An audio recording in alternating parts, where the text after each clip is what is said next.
Assalomu alaykum. 3 minutning ichida gapirib ulgura bilamanmi yo'qmi bilmayman.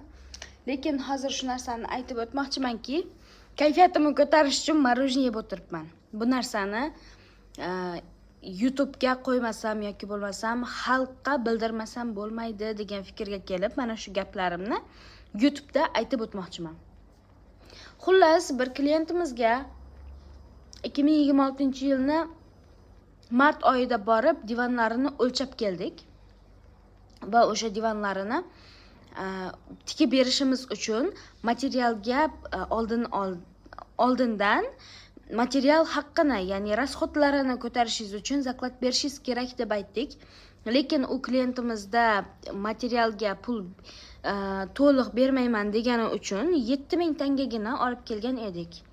Undan keyin men 2-3 oy ichida 2-3 oydan keyin xabarlashishimiz orasida boshqa ishlarim bilan, ya'ni pul topish maqsadida boshqa klientlardan zaklad olib, boshqa klientlarni tikish chexollarini tikish bilan shug'ullanib ovora bo'lib yurgan paytlarimni bir kunida iyun oyida u klientimiz menga qaytadan telefon qildi. Ya'ni 3 oydan keyin.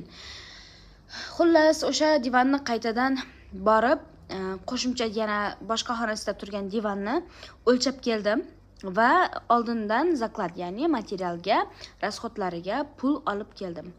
Undan keyin mana hozir iyul oyini boshida biz klientimizga ertaga olib boraman, indinga olib boraman, ertaga olib boraman deb cho'zib boyagi divan chexolini olib borib kiygizganimizdan keyin klientimiz menga bu chexolingiz yoqmadi dedi. Boshqa xonasidagi divan chexoli paralon bilan qovib tikilgani uchun juda ham chiroyli hamda shunday divan o'ziga qolipday kiyilgani uchun klientimizga juda ham yoqdi. Menga mana shunday ko'rinishda divanimni chexolini tikib olib keling deb qaytadan zakaz berdi va o'sha paytda menga qancha rasxod yana qo'shiladi degan paytida yana 10.000 tanga rasxod, 11.000 tanga rasxodimiz bor, ya'ni paralon bo'ladi, astar bo'ladi. O'sha paralon bilan materialni bir-biriga yopishtirish uchun kley ishlatamiz. Shularni hammasini qo'shganda 11.000 tanga rasxodingiz bor. Undan tashqari ish haqiga yana qo'shiladi, chunki paralonni qovishga alohida bir vaqt ajratamiz.